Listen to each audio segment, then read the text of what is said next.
Hi, Paul Durso here, and I want to talk to you about the importance of properly measuring your portfolio. When I was in high school, I worked construction just about every summer, and I learned something very valuable, that if you measure twice, you're going to be better able to cut once accurately. Many times I made a mistake from when I measured something over to the cutting area, come to find out that I got the numbers messed up, cut it wrong, went back to what I was doing, and I figured out, what in the world did I just do? And from the point I measured it to the walk over to where I was cutting it, I screwed it up.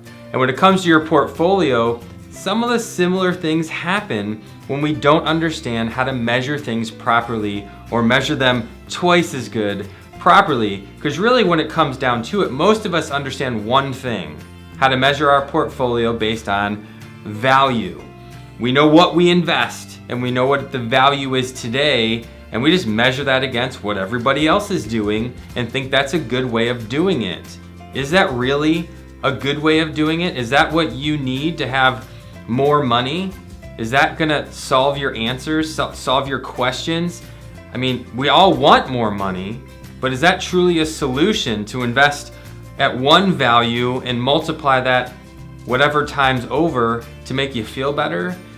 Don't get me wrong, we all want to make money, but I don't think solving for some value is really going to help you. This is an actual client portfolio from a value standpoint going all the way back to 2014. Now, one thing I need to tell you, from the day this individual became a client, we did not invest the same way that we're investing today for this particular client. The manager that was hired to manage this portfolio for quite some time, for a few years when he first became a client, did not manage according to this client's needs.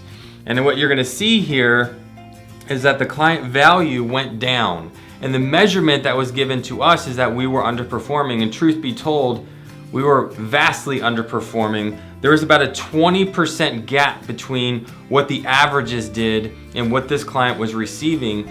So what we did is we fired the portfolio manager, and we took over at the bottom of what this client had been making. And we changed the model. We changed how things were going to be measured, because at this point, we started to manage this client account based on what this client needed over their future from an income standpoint.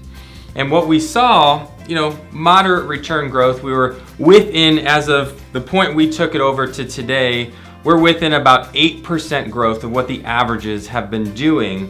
That means we're just trailing just behind what the markets had done. We've grown about 35% over that period of time. The markets are up just over 40% over that same period of time. However, if you look deep inside of this portfolio, there's another thing that you can measure.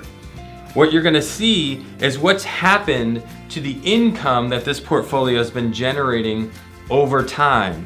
The first couple years as they became clients and we were hiring a portfolio manager to do certain things, the end result from an income standpoint was not very good. They were chasing growth, which we all want growth, like I said earlier, but there's more to that story. What we did as we switched models is we started planning for income. And if you know anything about our firm, we are huge income planners. When it comes to stock market, we love dividend income. We feel like you can find predictable, sustainable income in an unpredictable marketplace through dividend income. And what you're going to see here is a significant increase in income, 5 times growth. From where they started to where they are today, we have doubled their income 5 times over. Crazy thing is, if you look at their value's grown modestly from the early beginnings of poor management to the late and decent management. One thing's true is that their income went up 5 times over. Most of us, whether we realize it or not, need income. And planning for income should be the number one priority in your life when you're measuring your investments. How are you maintaining and growing your income from your investments? It's not all about value. Although we want to to see our value increase. What's more important is how much income can you take off of your portfolio regardless of the value. This portfolio is generating 5 times more income today, whether the value grows or shrinks. That's the most important thing to our client base, is that they understand most people need income. And what we want to do is plan for that income. So if you want to measure twice and cut once and make sure you make the least amount of mistakes as possible, make sure you're looking at the right thing. Make sure you're measuring your needs against what your portfolio is actually generating. Growth is important, but income is just as important, if not more. All right, this is Paul Durso. If you want more information, just stay here right on our website. There's plenty of information that can better educate you on the importance of proper measurement, income, and planning for your future. Thanks again.